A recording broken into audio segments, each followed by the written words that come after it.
So karon kay maghimo ta og kanang sabaw kay para makahigop og sabaw ang tiguang. Ang atong sabaw karon kay kanang manok unya kaning mga gulay. Pag kuan ani paglata na ani niya sa mga gulay ug sa kanang manok pauntong mga bukog unya atong i-blender. So ing ana nindot pud siya ipakaon sa inyohang baby.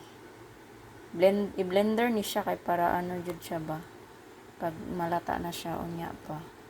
So ara sa ato asa siyang i-latan. But nga nato siya og asin. Unya butangan nato siya ng ginger powder.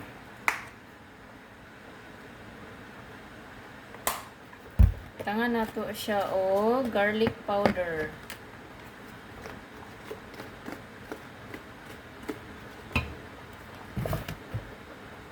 Paprika powder.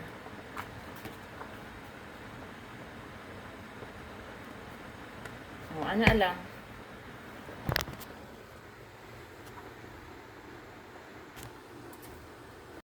Butangan nato siya gamay o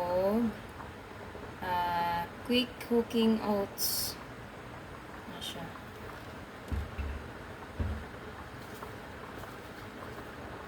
Isa lang ka kutsara ito ibutan.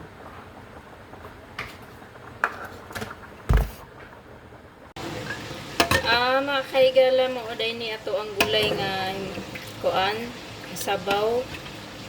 Ato ana siyang blender nato.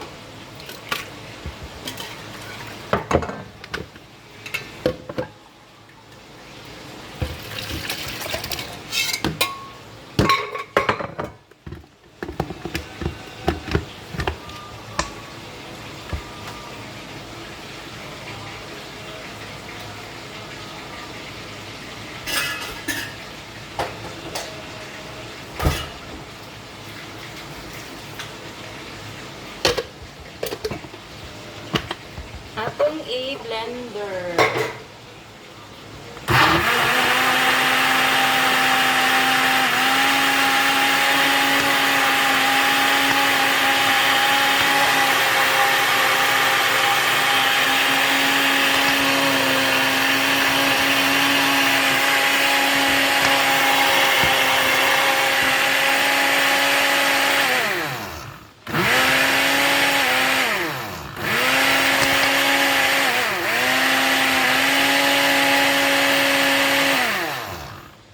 Tapos na.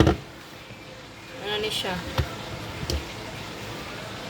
Indot yun siya ipakaw ninyo sa inyong mga anak. Ano akong ipasabaw sa tiguang. Sumora ni siya. Mora to. Ano ni atong sabaw o mga kahigala.